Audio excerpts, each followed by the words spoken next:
Hala, kaninong ibon to? Parang si Sky Checkered to, kamukha niya. Tingnan ko nga sa loob kung nandun si Sky Checkered. Mukhang may naligaw na naman na ibon sa atin. Andito nga si Sky Checkered, mga kalapatids. Kanino namang ibon nyo na pasal sa loob natin, mga kalapatids?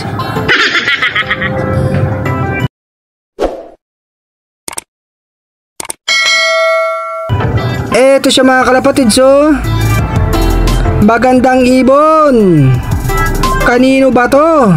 Mukhang uwaw na uwaw, mga kalapatids.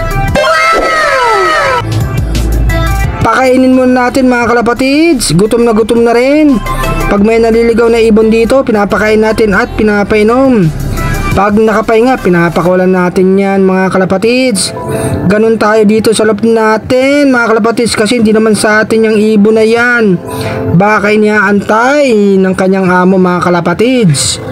Busugin muna natin at painumin. Gutom na gutom ang ibong ligaw, mga kalapatids. Kain ka lang dyan. Mamaya lalaya ka na. Eto nga, mga kalapatids, oh. Ayan siya, painumin na natin tapos nang kumain. Uminom ka na. Mainit ang panahon. Lapit na, uminom ka na.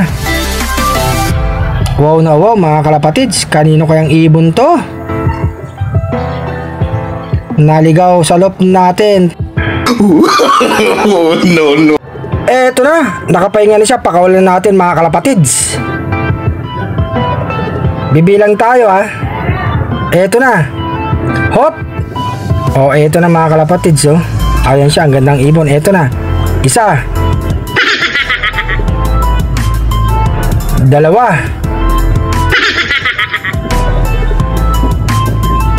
Tatlo, mga kalapatids. Pakawalan na natin. Pangatlo na. Lipad na.